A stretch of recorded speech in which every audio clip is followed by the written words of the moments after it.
Bonjour. Comme le nom que vous voyez à l'écran l'indique, nous allons parler de matrices.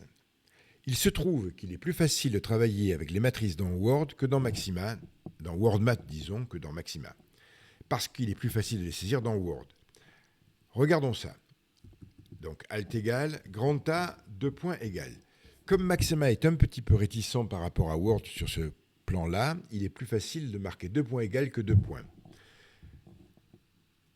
Slash matrix. Parenthèse, et on rentre la matrice. Moins 1, et 2, et 3. C'est la première ligne. Arrobase, on passe à la ligne. 4, et 0, et 5.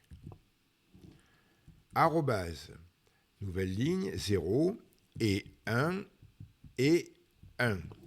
On a fini, parenthèse, deuxième parenthèse, la matrice se met en forme, on met la barre d'espace pour qu'elle apparaisse et on fait Entrée pour passer à la ligne.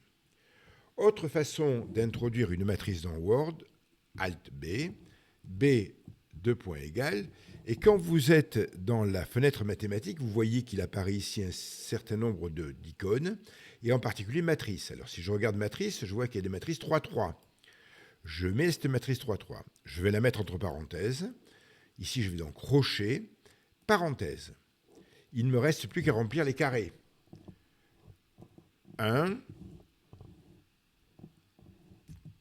flèche droite, 1, flèche droite, 2, flèche droite, moins 1, flèche droite, 0, flèche droite, 1, etc. 0, 1, 1. À nouveau, entrée, mes deux matrices sont définies. Je peux faire leur somme. A plus B, et je trouve avec Alt B leur somme. Je peux faire leur produit aussi, mais leur différence aussi, mais la différence c'est pareil. Le produit, c'est plus intéressant. A fois B, Alt B, et j'ai le produit. Bien, nous savons évidemment que le produit n'est pas commutatif, donc nous allons écrire BA, et BA va me donner le résultat. Et on remarque bien que BA et AB, ce n'est pas la même chose. Nous pouvons calculer l'inverse s'il existe. Alors regardons ça. A puissance moins 1 me donne l'inverse. Alt B,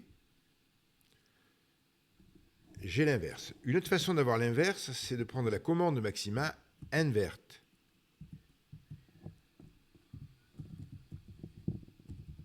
Invert A, Alt B, et j'ai également l'inverse. Je peux calculer, bien évidemment, A carré, Alt B, B au cube, si vous voulez,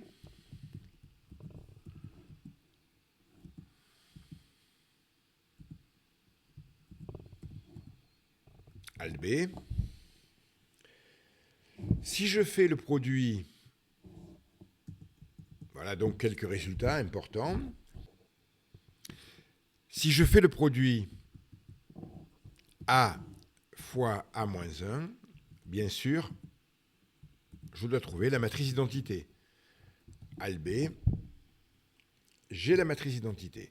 Je peux demander directement la matrice identité en faisant ident. Ah oui, alors il faut bien écrire, il manque le D. Ident 4, par exemple, la matrice d'identité d'ordre 4. Alt B. J'ai la matrice d'identité d'ordre 4.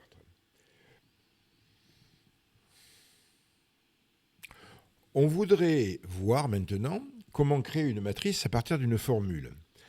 Par exemple, nous aimerions créer la matrice telle que chaque terme soit donné par la somme de l'indice de ligne et de l'indice de colonne. Par exemple, le terme de la ligne 1 et de la colonne 1 serait égal à 2, 1 plus 1.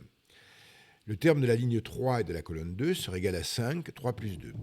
Alors regardons ça, il suffit de faire gen matrix, qui est une commande maxima très efficace. Alors, comment indiquer la fonction qu'on veut utiliser? La fonction qu'on va utiliser, c'est une fonction un petit peu générique qui a tout couple ij fait correspondre i plus j. Pour ça, nous allons utiliser lambda. Alors lambda, c'est une fonction qu'on trouve, les fonctions lambda, on les trouve également en Python. Donc à i, j, on fait correspondre i plus j. Donc nous avons créé une fonction et nous allons maintenant dire que nous voulons une matrice 4-4 ou 4-3 si vous voulez, on va changer, pourquoi pas une matrice triangulaire, qui remplit cette condition. Alb ne marchera pas parce qu'effectivement la fonction lambda est une fonction typique de maxima. Donc nous allons passer par la commande maxima et la commande maxima va nous rendre le résultat. Prenons un autre exemple. Gen matrix lambda, donc ij, par exemple, fait correspondre j fois x puissance i, on ferme, virgule 3,3.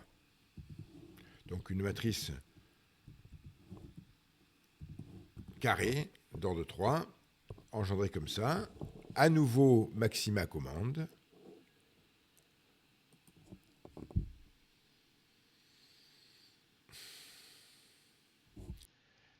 Et donc, voilà le résultat de notre calcul. Nous verrons dans une prochaine vidéo les sous-matrices, la recherche d'éléments particuliers dans une matrice, et puis des fonctions comme déterminante, trace, etc. Ça sera l'occasion d'une prochaine vidéo sur les matrices. À bientôt, au revoir.